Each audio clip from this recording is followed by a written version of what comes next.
Hey guys, welcome back. I hope you are having an amazing day. Let's get right into the stories. The first one is an entitled People Story. Let me tell you, when my wife and I bought our little house on the outskirts of the city, we thought we were getting our own private paradise. A decent sized home with a huge backyard that backed right up to some woods. Perfect for us since we both liked our privacy, and I also enjoyed gardening and landscaping as a hobby. For the first couple years, it really was everything we had hoped for. Nice and quiet with no unexpected guests popping in unannounced.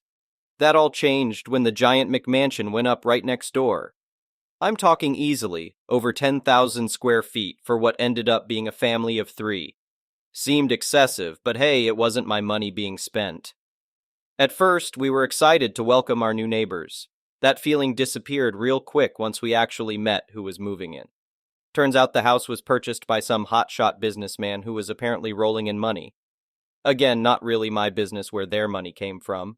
The issue was when we got introduced to his wife, who I immediately dubbed Karen in my mind. I'm talking your stereotypical snobby upper-class woman who looked down on anybody not in her tax bracket. The moment she started talking, I wanted to hightail it back into my house and lock the door, going on and on about how perfect their new home was and how happy she was to finally have some classy neighbors around that understood the importance of maintaining a high-end lifestyle and appearance. She kept making little digs at our perfectly normal middle-class home as if we should be embarrassed by it. Believe me, after meeting her, my excitement about having new neighbors was gone. Unfortunately, my hopes that she would just ignore our existence were quickly crushed.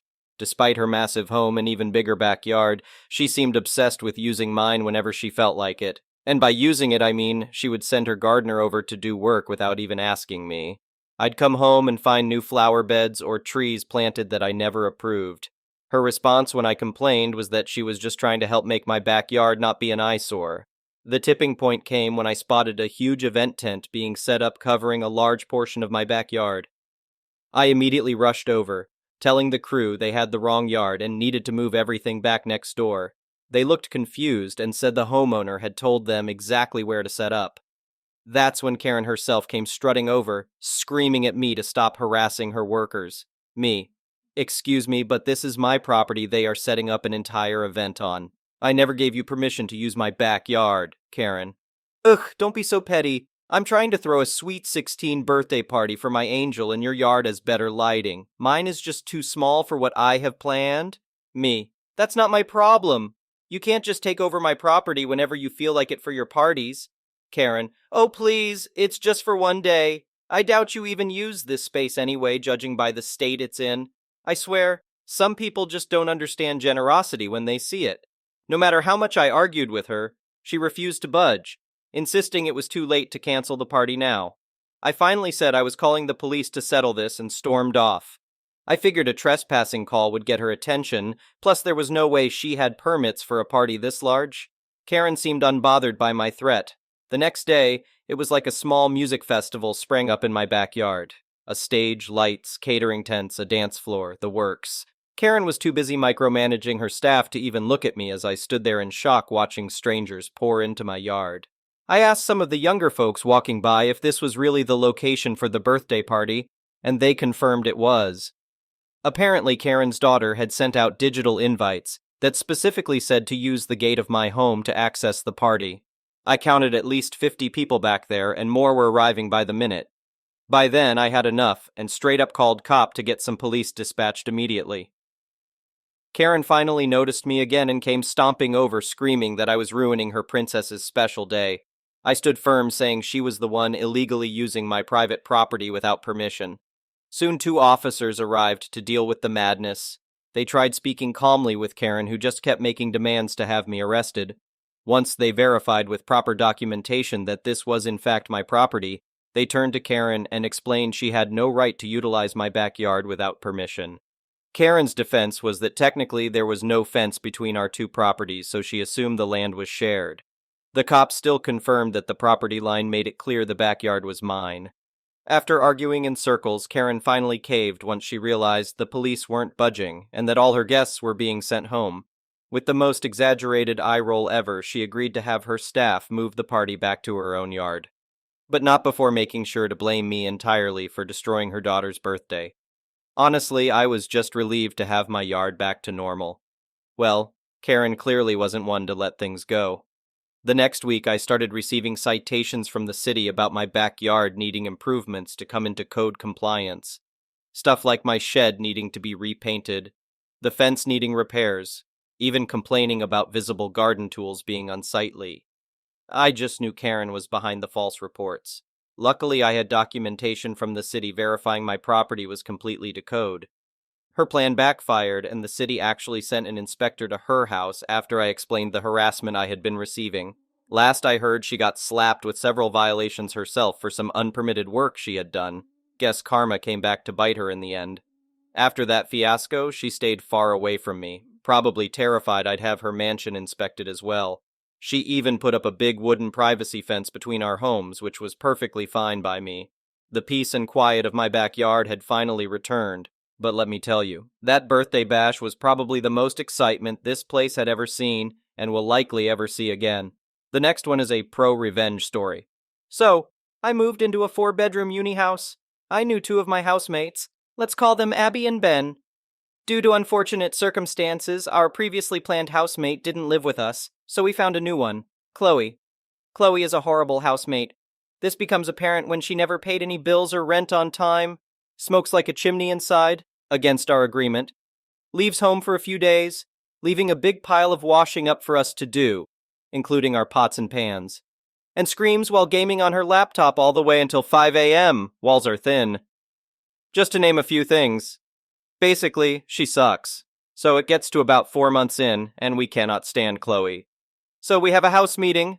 Basically, we sit there and try to explain how we would prefer she doesn't scream at her laptop, I assume gaming, until 5 a.m. every night, as all of us get up early.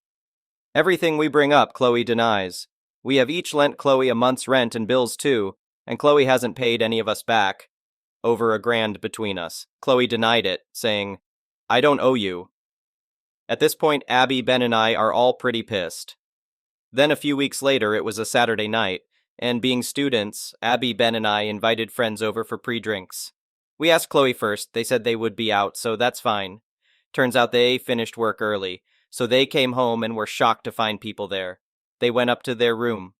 They kept coming down and turning the music down, even though it wasn't loud in the first place. Chloe got so angry and threw my speaker out the window. I didn't see Chloe do it, but loads of people told me so. I'd had enough. I went to get my speaker, and to my surprise, Chloe came with me. As Chloe left, fully visible to me, she keyed my car parked in the driveway. I got up with my speaker and started shouting as she walked off. Luckily, we have an automatic light on the side of the house, and a car was driving down my road at the time, and the driver said they had a dash cam and probably caught it out the window for me. I stopped shouting in disbelief and gave him my email address. Then I went about my night, enjoying the party. When it was time to leave, a lot of us hadn't finished our alcohol, so we left it on the kitchen table and left. When we got back the next day and had sobered up in the morning, we found all the alcohol had been taken, along with the speaker, some headphones, and my laptop. Now, I was really pissed. The revenge? I logged into my housemate's laptop using my email. This guy had pulled through, sent me a small clip of Chloe keying the car, along with several close-up stills showing the key in contact. I first confronted Chloe, asking if they knew where my stuff was, while Abby and Ben secretly recorded on their phones. Things got heated and it looked like they were going to fight me. I am a big guy, 6'4", and am really not scared. I was basically just pissing Chloe off. Chloe then swung her fists at me a few times, making contact, but I didn't fight back. I put my hands and arms over my head and face. Chloe then stomped off, thinking she had won. Let me remind you, Abby and Ben were recording. I called the police, and they showed up. I basically told them I had a good reason to believe Chloe had stolen my alcohol and other possessions. They went up and knocked on Chloe's door, but she said, "Go away." They couldn't go in without a search warrant. I filed a report about assault and the things stolen, relating the two. The police were very nice, and basically told me how to fill it in. They came back the next day with a warrant for Chloe's arrest for assault and battery. They then searched her room and found all the stolen alcohol bottles, my headphones, which clearly were mine as they only paired with my phone, and my laptop and damaged speaker. I sued Chloe and won. I had indisputable evidence along with witnesses for all the events. I got around $3,000 for the car, speaker, and rent Chloe owed us, and an additional $5,000. Chloe went to prison for resisting arrest, assaulting a police officer, assault, destruction of property, theft, and battery. Chloe still had to pay rent for her room, which we used as a gym. The next one is a petty revenge story. My friend Stan has worked at the Valuation Office of Assessments, VOA, for his local council for the past 35 years. He's got a lot of stories, but this is my favorite. For context, the VOA is responsible for evaluating which council tax band a property should be on. The higher the band, the more council tax you pay. For those outside the UK, council tax is used to fund civic services such as schools, rubbish collection, and emergency services, etc. Which band you get depends on lots of different factors, but generally speaking, the more a property is worth, the higher the band is likely to be. Changes to a property that significantly increase its value, such as getting pools or extensions built, can sometimes mean a property has to be reassessed to see if it needs to go up a band. There was a woman, let's call her Mildred, who would regularly call Stan's office to report her neighbors for everything. Mildred was a typical nosy neighbor curtain twitcher who made it her life's mission to know everyone's business. Her hobby was reporting her neighbors to the police, HMRC, UK equivalent of the IRS, immigration, and of course the VOA. To give you an idea of just how awful this woman was, here are a few stories various neighbors told Stan and his colleagues. One neighbor got reported to HMRC because he came home with a fancy new car.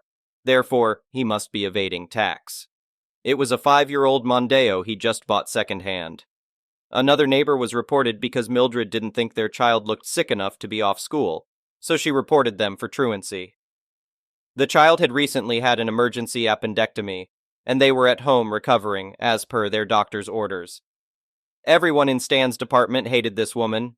Not only did she add to their already heavy workload, but she was also rude, entitled, and generally unpleasant to talk to. She often exaggerated her reports to ensure somebody would be sent to inspect the property. Worse still, her reports often caused her neighbors to call and shout at Stan and his colleagues, understandably so. But what they hated most of all was that they were obligated to follow up on any report she made, and she never got in trouble for giving false or exaggerated reports. They knew she was just a mean old lady and they didn't want to enable her behavior. But policy was policy. Well, one day Stan drew the short straw and took a call from the dreaded Mildred. My neighbors at number 61 added a new bedroom to their house, and they got a new kitchen in with an extension, and he put up a new shed. I bet they haven't reported it, Mildred whined. I demand somebody reevaluate them immediately. If I have to pay my taxes, so do they. Stan begrudgingly sent a letter out to the neighbor at number 61, let's call him Bob, feeling very sorry for him. A few days later, Bob called, clearly fed up. Bob explained that he had checked with the office before getting the work done, and he had been told that the work was not significant enough to be reported, so he didn't report it. There was a note on Bob's account confirming this. Throughout the whole conversation, Bob was friendly and nice. He knew Stan had a job to do. When the inspector attended Bob's property, Mildred stared gleefully from behind her curtains. However, the joke was on her because the inspector uncovered that Bob's house had mistakenly been put on the wrong band for over a decade. He should have been on a much lower one. This meant Bob was due a massive rebate for overpaying his council tax for years. Stan laughed his arse off when the report came to his desk. He was delighted to call Bob and give him the good news. Here's the petty part. After the two had a good chuckle about everything, Bob told Stan he would use some of the money to throw a Big Duck U BBQ garden party.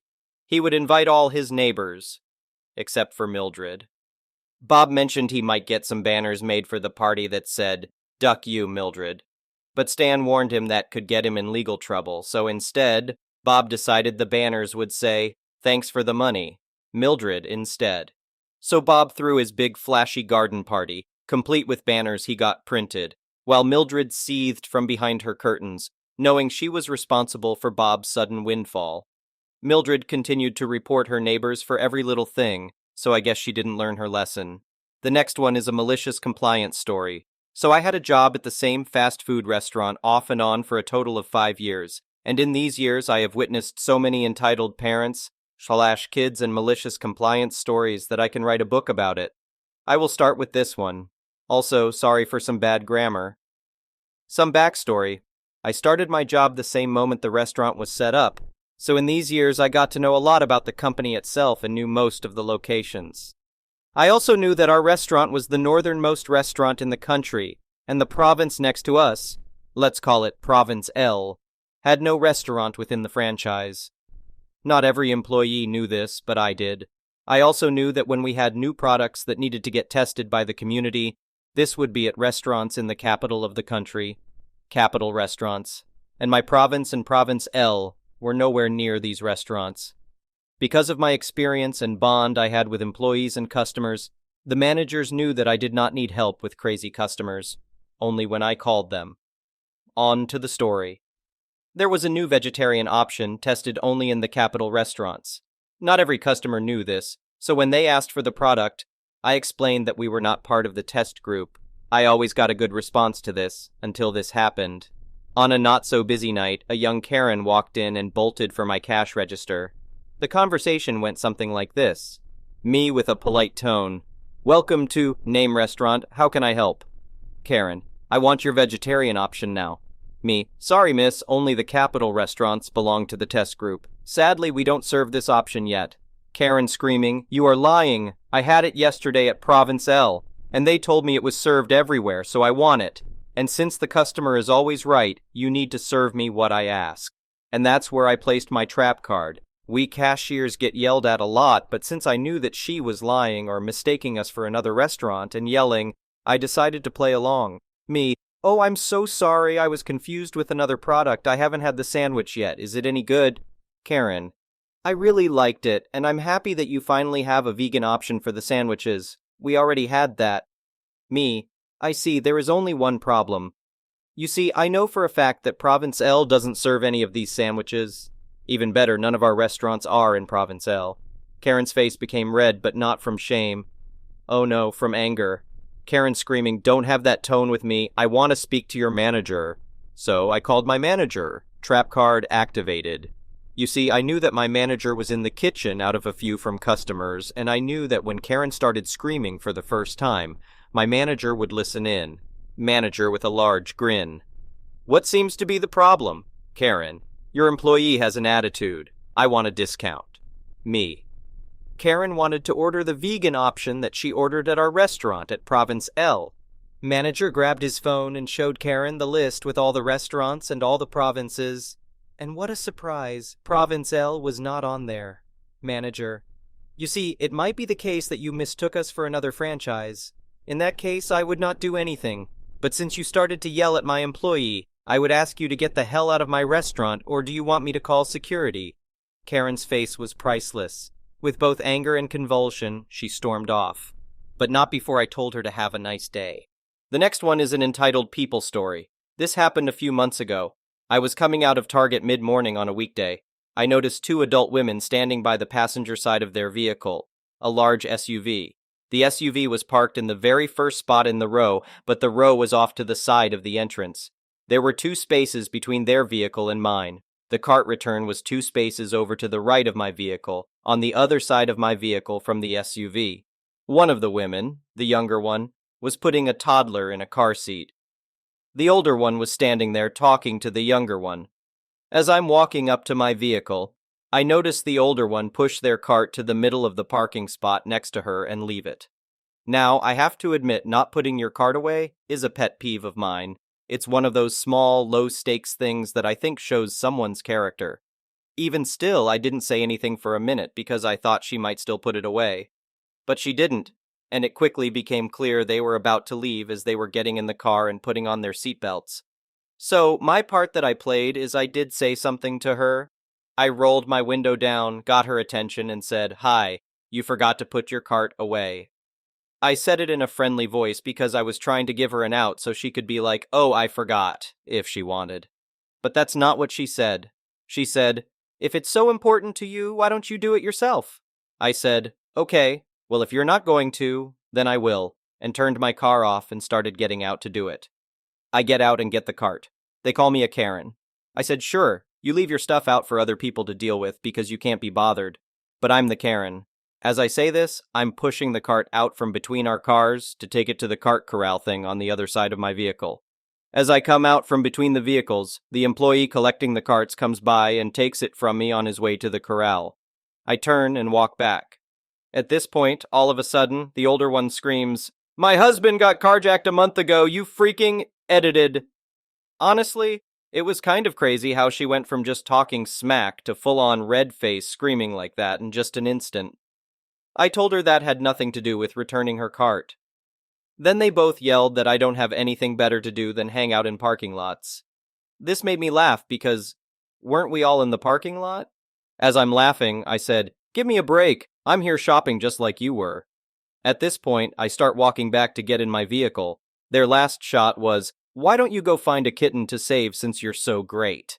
I told them I guess I'd have to, since we clearly know they wouldn't be bothered.